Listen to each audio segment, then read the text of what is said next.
Parfait. Donc, bonjour tout le monde. On est en direct du campus coworking à Montréal, toujours dans le cadre de la semaine du télétravail 2022. Et là, je me trouve en compagnie d'Alexandre Leduc, député de Chagos-Maisonneuve pour Québec solidaire, qui était présent justement au débat d'enjeu de la main-d'œuvre ce matin. Donc, je vais laisser la parole un petit peu à Alexandre. Merci de l'invitation. Merci de m'accueillir dans ces beaux locaux campus qui sont juste à côté de ma circonscription, ici 2-3 rues plus haut que la cour Rachel. Puis ça fait plaisir d'intervenir aujourd'hui dans le cadre de la semaine de télétravail. Merci de l'invitation. Parfait. Ça a été un très bon débat. Moi, j'ai retenu beaucoup que les suggestions souvent étaient poussées beaucoup sur la formation. Je me demande un peu la formation, à quel point ça peut, si il y a déjà une très grande offre de formation, je pense, c'est important qu'il y en ait, mais je pense qu'il faut trouver d'autres solutions. Le télétravail peut certainement en faire partie. En même temps, quand on travaille à distance, on découvre des logiciels, on découvre des nouvelles façons de travailler, puis les statistiques le montrent, on est plus productif. Donc, c'est quelque chose qui peut directement répondre aux enjeux de main-d'œuvre, surtout qu'on pense aux gens qui habitent pas nécessairement dans des centres-villes, qui pourraient, eux, télétravailler et donc répondre à ces enjeux. C'est tout un phénomène qu'on a vécu dans les dernières années, la massification du télétravail. Ça existait avant, c'est pas quelque chose qui a été inventé pendant la pandémie, mais ce qui était peut-être un peu marginal par rapport à l'ensemble des travailleurs. Du jour au lendemain, c'était quoi les chiffres? 50-60% du monde qui s'était mis en télétravail en plein milieu de la pandémie. Oui. Tous les gens qui avaient des jobs de bureau essentiellement. Alors, ça a poussé des réflexions dans plein de milieux. Ça en a poussé une chez nous, en tout cas, à Québec solidaire. Ça faisait longtemps qu'on parlait de droit à la déconnexion, d'une part, où on dit aux gens, quand tu finis ton chiffre à la maison, tu es supposé pouvoir décrocher. Télétravail ou pas. C'est sûr qu'en contexte de télétravail, ça s'accentue, le droit à la déconnexion, parce que tu as des petites tâches à faire, ton ordi est là, ton bureau est chez vous.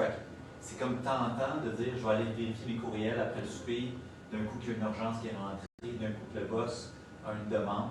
Mais si on vous dit que le droit à la déconnexion nous permet de refuser de faire ça et de ne pas avoir de conséquences, c'est surtout ça, ne pas avoir de conséquences, de petites notes au dossier, de sanctions, peu importe, parce qu'on n'a pas répondu à un courriel après les heures normales de travail, c'est quelque chose qui existe déjà en France, qui vient de commencer en Ontario, puis qu'on pense qu'au Québec, on serait capable de faire aussi. Ça, c'est un sujet qui existait déjà, le droit à la déconnexion, depuis 2017, qu'on en a parlé à Québec solidaire au Québec. Mais là, pendant la pandémie, on s'est mis à réfléchir. Qu'est-ce que les gens apprécient du télétravail, la flexibilité, la conciliation de travail-famille, moins de trafic. Sauf que là, quand la pandémie, plus on approchait de la fin, plus le retour au bureau commençait à se faire, des gens nous contactaient pour dire « Mais moi, j'aimerais ça en faire encore du télétravail, puis encore beaucoup. » Certaines entreprises disaient « On va adapter le bureau, faire du moitié-moitié. » D'autres disaient « Non, non, c'est fini le télétravail, puis on retourne à l'ancien modèle. » C'est là qu'on a eu une idée à Québec solidaire en disant « Peut-être qu'on pourrait faire une proposition originale qui s'appellerait le droit au télétravail. » Ça consiste en quoi le droit au télétravail? C'est de dire que le salarié, le travailleur, a le droit de réclamer une portion de son travail en mode télétravail. Ce qu'on propose, c'est d'aller jusqu'à 50% des tâches du temps normal qui pourraient être réclamées par le salarié en disant « Moi, je demande que la moitié de mes tâches se fassent en télétravail. » Bien sûr, dans un contexte qui le permet. Mon père, il est mécanicien automobile et autres, il ne peut pas faire de télétravail. On s'entend là-dessus. Dans le contexte où ça le permet, on veut équilibrer un peu cette discussion-là qui ne doit pas être juste dans les mains du patron, mais qui doit l'être également dans celui des travailleurs et des travailleuses. Puis en cas de litige, s'il y a une mésentente, moi je veux faire 50%, non, c'est pas possible, on fait trancher ça par la Commission des normes de l'équité et de la santé et sécurité au travail, la CNSST, qui tranche déjà toutes sortes de litiges aussi au quotidien dans le milieu de travail. C'est une proposition qu'on a mis au jeu. On a parlé tantôt au débat d'ailleurs. C'est quelque chose d'assez original dans le paysage québécois parce qu'on a concocté l'idée à travers nos réflexions, à travers nos discussions avec Télétravail Québec notamment, mais avec toutes sortes d'autres personnes, milieu syndical, milieu patronal. Puis ça résonne. Moi, je m'en suis fait parler. Ça s'est même ramassé au débat des chefs. La semaine passée, à TVA, il y a un segment droit au télétravail. Alors moi, j'étais assis dans ma chaise d'un bar où on écoutait ça avec les collègues de Chagos-Maisonneuve. Puis je me suis rappelé la première discussion que j'ai eue dans une pause de commission parlementaire dans le sous-sol de l'Assemblée nationale avec mon camarade Guillaume Boivin qui est à la recherche de l'aide parlementaire. Puis qui disait « Alex, j'ai eu une idée, droit, télétravail, on peut-tu? » Oui, c'est intéressant. Il a creusé le sujet, produit une petite fiche, présenté ça à l'exécutif du parti. Ça s'est ramassé dans la plateforme, puis là, ça s'est ramassé au débat des chefs de TVA. Entre le départ d'une idée dans le sous-sol de la commission jusqu'au débat des chefs, c'était tout un parcours court, dans le fond. Hein. Ça fait pas longtemps qu'on parle de ça. J'étais bien content, dans le fond, que le sujet apparaisse à l'ordre du jour comme ça. Oui, ça fait connaître, parce que c'est quand même quelque chose qu'on pourrait débattre, justement. Puis en même temps, c'est simplement un peu d'ouverture. C'est beaucoup, il faut penser aux gens qui ont des problèmes de santé.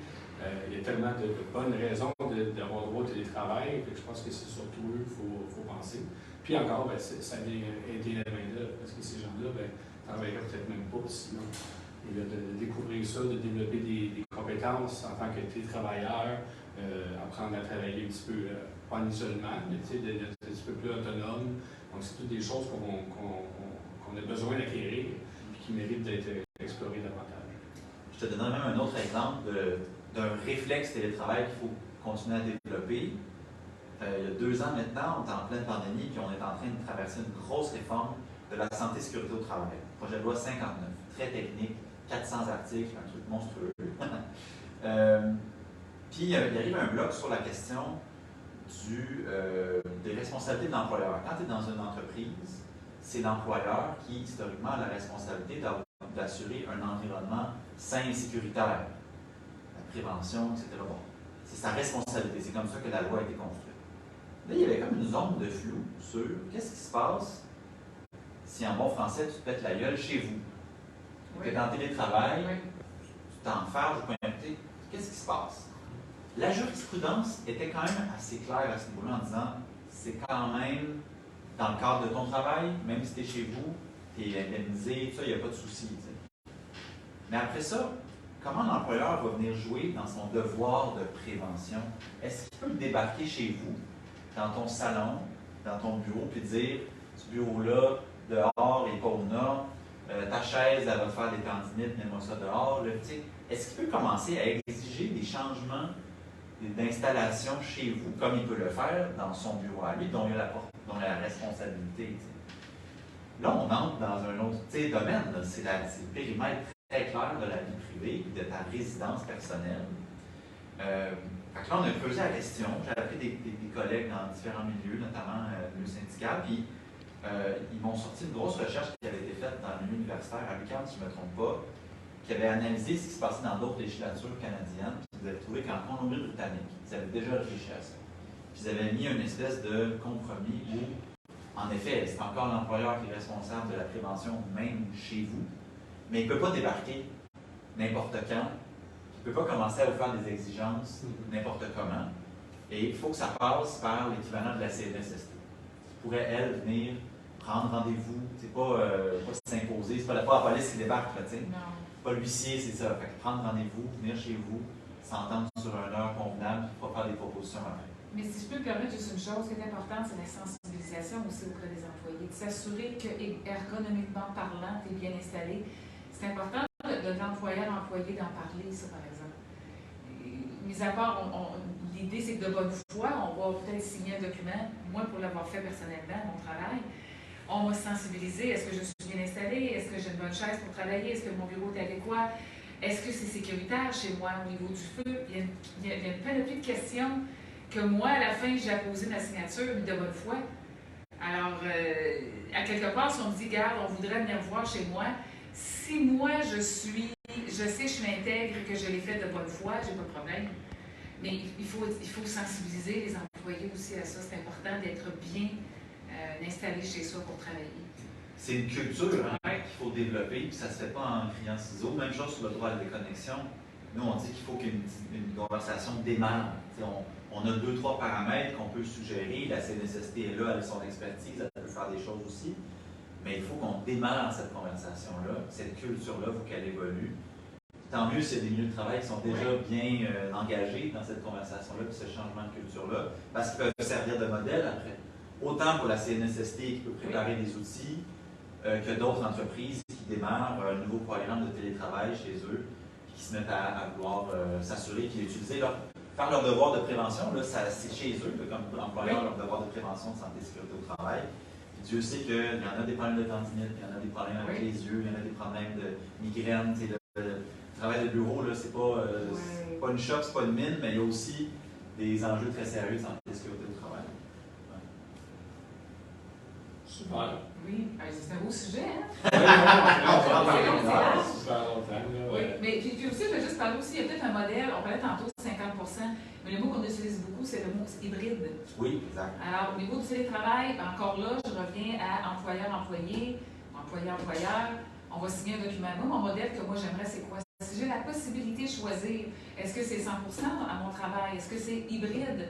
Est-ce que c'est complètement... Il y a comme 2 ou 3 modèles qu'on nous a proposés et j'en ai signé un, moi. Alors, moi, c'est 100% télétravail parce que le travail que je fais est fait pour ça. Et si jamais l'employeur décidait, écoute, s'il y a comme on se rencontre aujourd'hui, s'il y a une rencontre, une réunion, une formation, es-tu prête à te déplacer? Évidemment, oui. Mais encore là, employeur-employé, on jase. C'est important de le faire. Oui. De garder vraiment un lien. Parce qu'on n'est pas isolé, là. On a la technologie pour se réunir, mais moi, je trouve ça important d'être ouvert et d'échanger avec son employeur. Oui, parce que combien de bonnes idées apparaissent à la machine à café ou dans le cadre de porte ou en allant dîner au resto. Tu sais, si l'être humain, si on est une élite sociale, on a besoin de se voir, on a besoin de se parler.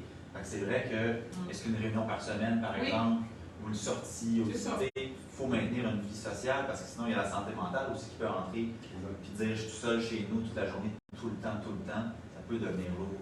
C'est drôle parce que pendant le plus fort de la pandémie, où mon bureau était fermé, comme la plupart des bureaux de députés, bien fermé, le local était fermé, là, tout le monde travaillait de fort. Je me rappelle très bien que mes employés se sont mis à se faire des rencontres, ils appelaient ça un Zoom ou un Teams, peu importe, une rencontre cadre de porte. Absolument. C'était une petite demi-heure chaque matin, là, vers 9h30. Oui. Ils se connectaient les 3, j'avais 3 employés. J'ai connu ça. Petite cadre de porte, puis là, ça jasait. Qu'est-ce que tu fais aujourd'hui? C'est quoi tes dossiers? Hey, j'ai cette affaire-là, je ne sais pas trop comment le régler, qu'est-ce que vous en pensez? Puis c'est sûr que c'était pas pareil en personne, mais au moins, ça leur permettait d'échanger et de trouver des bonnes idées. Je trouve que c'est le fun parce que ça c'en est une culture qui évolue, qui est en train de changer, puis qui s'adapte aussi. Oui. Puis une autre culture, là-dessus, je trouve ça intéressant parce que je suis un ancien syndicaliste. Avant d'être élu, je travaillais dans un syndicat. Je fais toutes sortes de métiers dans le milieu syndical, dont celui de recruteur. Ça, c'est celui qui se promène avec une équipe qui vise à créer, mettre sur pied des syndicats, puis le pain, le beurre. Le recruteur, c'est de rencontrer du monde, discuter, puis au final, faire signer une petite carte. Si tu as assez de cartes, là, tu peux créer le syndicat. Puis quand la question du télétravail est apparue sur les écrans radars, ben, dans le milieu syndical, il y a une petite nervosité. Pourquoi? Parce que c'est moins facile de rejoindre quelqu'un. On n'a pas les adresses des gens qui habitent. C'est facile de les rencontrer à la sortie du travail ou dans les environs de l'entreprise que tu veux essayer de syndiquer. Là, le monde disait, bien là, si le monde disparaisse puis reste chez eux, on ne pourra jamais partir des projets puis se défendre nos droits. Mais il y a 2 affaires qui sont arrivées là-dedans. Il y a d'un côté la culture qui change, puis le fait de vouloir du télétravail, de le revendiquer, bien, peut mener à l'idée de vouloir éventuellement un syndicat pour le réclamer également. Ça, c'est une chose. Puis l'autre, c'est qu'il y a eu de la jurisprudence qui a évolué en raison que la carte de syndicat, tu peux la signer virtuellement maintenant. Ça a été testé dans les tribunaux, ça a été accepté. Ça aussi, tu vois, ça fait partie d'un changement de culture qui est intéressant, qui voit dans le fond un outil technologique qui n'est pas parfait, mais qui a des beaux avantages, s'adapter et faire évoluer les différents lieux de travail. Ah. Très bien, très bien. Moi, je pourrais parler encore. Il faut que vous m'arrêtiez. Je parle assez. Intéressant. Oui, c'est important vraiment qu'on avance là-dessus parce qu'il y a beaucoup de choses. L'équité est tellement d'enjeux. On peut penser aux gens justement, parce que quand on peut comparer, c'est que souvent ça va être réfléchi par équipe, le télétravail. Dans une équipe, on peut avoir des gens qui ont des enfants, d'autres qui n'ont pas d'enfants. Donc la réalité souvent de connexion va être très différente parmi l'équipe. Et même chose pour si on a un bureau fermé, pas de bureau fermé, donc la personne a un appartement. Donc toutes ces choses-là doivent être prises en compte à même l'équipe pour que tous s'entendent et tous se sentent égaux. Pour qu'après ça, ben, quand il y a des rencontres, tout ça, ben, tout le monde se s'inclut dans la rencontre, tout le monde se comprend. Donc c'est un peu un début par équipe de le faire. Mais s'il y avait des lois qui encadraient encore plus, qui pourraient inspirer, ben, ce serait vraiment mieux, c'est sûr. Du côté de la technologie, bien, je suis pas mal certain que les gouvernements vont aider justement à faire en sorte que même dans des régions éloignées, qu'on puisse avoir accès à l'Internet haute vitesse. Oui. Oui, c'est un élément. Ah, c'est un Tout à fait. enjeu, ça. Tout à fait. Oui, puis il y a des garderies aussi, puis il y a du logement, puis bref, il y a plein d'autres, mais oui, l'Internet haute vitesse, si tu n'as pas ça, c'est impossible d'être efficace en télétravail. Ça, Exactement. c'est certain. Ouais. Travailler avec des enfants, c'était très difficile pendant la pandémie pour plusieurs. Ouais. Que des souvenirs qu'on peut se rappeler. Oui. On se voyait beaucoup, on s'aimait beaucoup, mais ouf, hein? C'était beaucoup d'énergie. Sûrement. OK. Ben, je pense que ça va être bon pour cette rencontre. Donc, pour le reste de la semaine, demain, on va avoir l'Oasis Sutton qui va être présenté à midi. Et ben, tantôt, on a aussi Zoho, une suite de logiciels de foot magique qu'on va présenter là, à 15h. Donc, suivez-nous. Merci. Au revoir.